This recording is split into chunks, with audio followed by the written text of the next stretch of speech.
Morning, this is Danny Cohen, and welcome to the Foil Hockey Stars.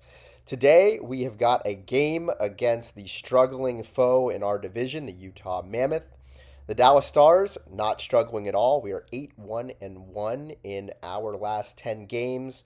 We are 4-1-1 without defenseman Thomas Harley, 3-1-1 without both Harley and Lyubushkin, and we've been cranking at a great pace all year without those two guys and Nils Lundkvist.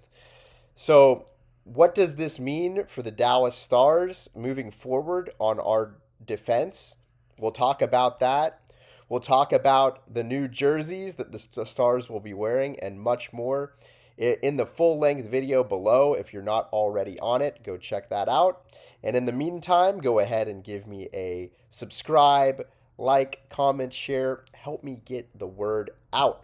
So let's get right into the numbers for the Stars defense. The Dallas defense is 8th overall in the league at 2.71 goals against per game. Now, without Harley in the 6 games that he's been gone, we're cranking at 2.2%. So that's a pretty big difference there. So far, it's somewhat of a small sample size, but still not, in my eyes, an insignificant sample size. So something to look forward to seeing how these numbers play out over the next handful of games, especially if both Harley and Lyubushkin continue to miss. These numbers will mean even more moving forward. So we're at 2.4 goals against per game in the 5 games played without both Harley and Lyubushkin.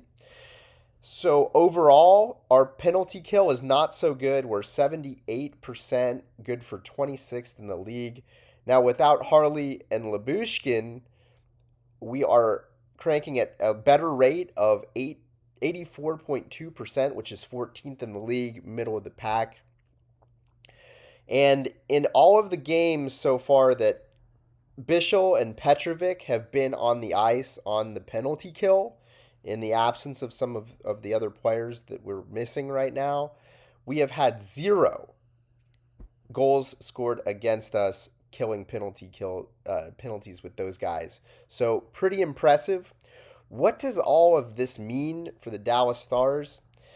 So especially if this trend continues and we see the next handful of games looking similar to what we've seen, you have got to be very, very pleased with the Dallas Stars depth that we have.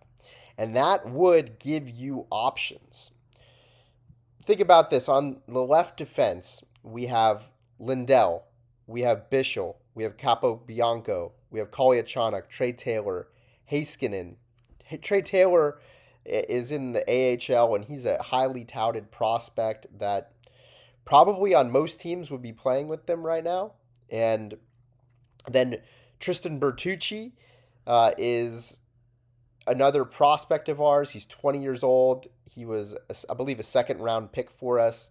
And, he's somebody who might make this team in the future. Keep in mind, Heiskanen has been playing his offside. He's a left shot. He's not a right D, though we've played him on right defense for forever now.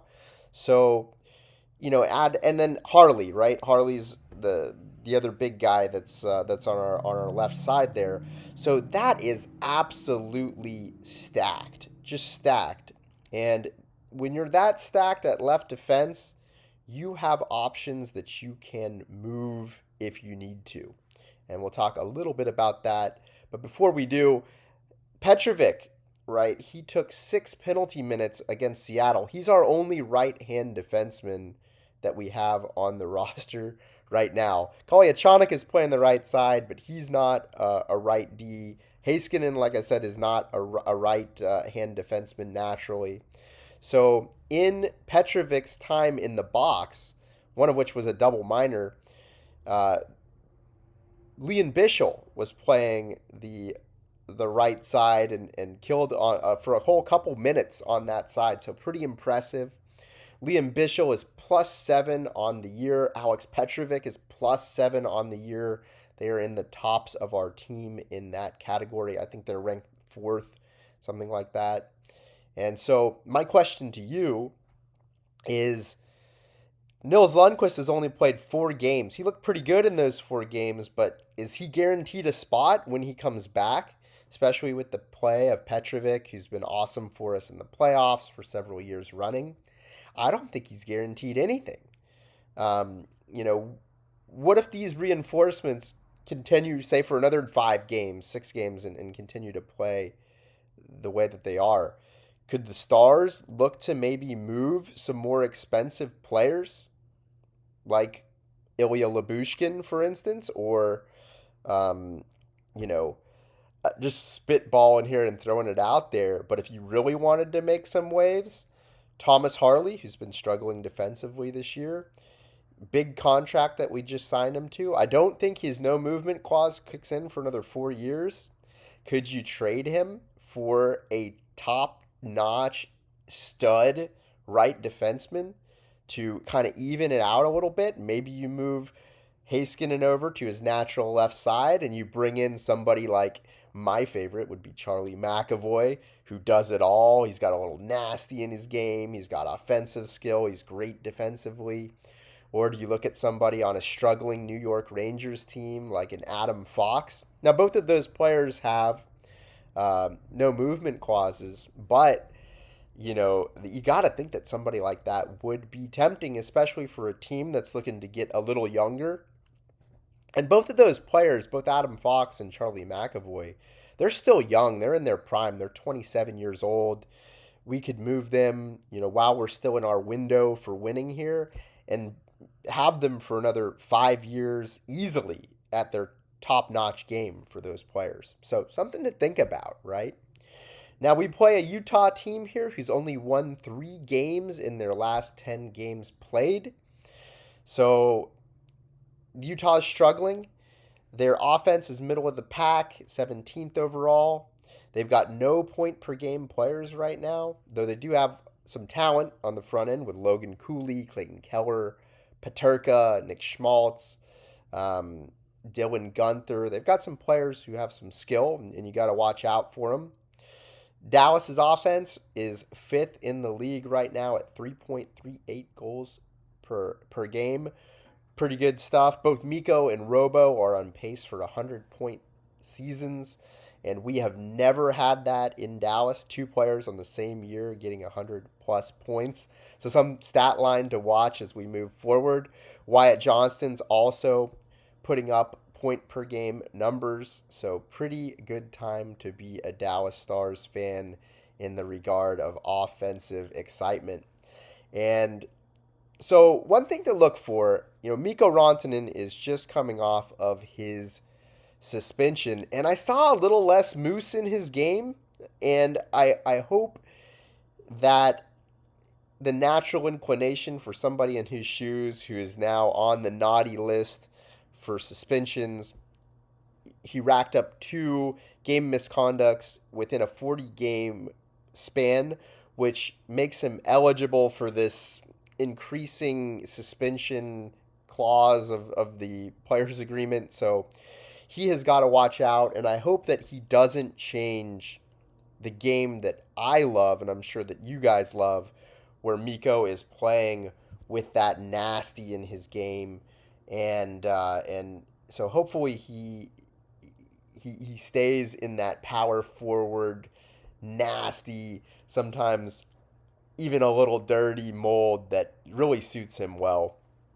Anyway, the Utah defense is 17th in the league at 3.0. They've got Mikhail Sergachev, who's a defenseman that you got to watch out for on the back end. He can do some things offensively. Very solid player for them. Their penalty kill is 14th in the league, middle of the pack. Their power play is in the bottom third of the league at 14.5%. So it could be another night to shine for the Dallas Stars on the penalty kill. Dallas Stars are still out Matt Duchene. Who knows when he's going to come back. Ernie is still probably going to be out for a little while. Nils Lundkvist, same story with them. With him, no expectation that he'll be back. Harley's out. Lyubushkin's out. Maybe one of those guys will come back before the game time, but I'm not holding my breath on it.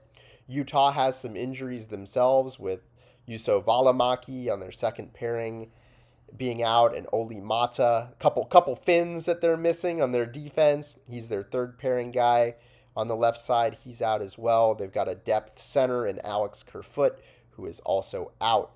So if you're a fight fan, the Utah Mammoth have 4 fights on the year, so not much more than us. They've got a guy, Liam O'Brien, who had 2 fights. Jack McBain also had 2 fights, and they lost them all. So this could be a good night if you're looking to drop the mitts and get a win. Maybe we can see somebody like a Lian Bichsel drop the mitts tonight and start working his way up the heavyweight ranks. So something to watch this afternoon. We've got a monster game in the division. Colorado, who has won 10 in a row, plays the Minnesota Wild, who have won 6 in a row. And I honestly don't care too much who wins here. I'd honestly, if I had to take a pick, I'd probably want the Avs to beat Minnesota to keep them at bay, because they've been catching up with us a little bit. But anyway, the bottom line is, what you don't want is an overtime game with these two teams where they both end up like picking up points. And interestingly enough, we don't play the Avs until March, which is a bummer, right? Because these teams are so competitive, and the history that we have with them, it's a good rivalry, and every time we have a playoff series with them, it gets even better. I wish that we had some more soon coming games against them, but something to look forward to. I think you got to pick the Dallas Stars to win today, and hopefully I can come back with the I told you so in the post game. In the meantime, y'all have a great day.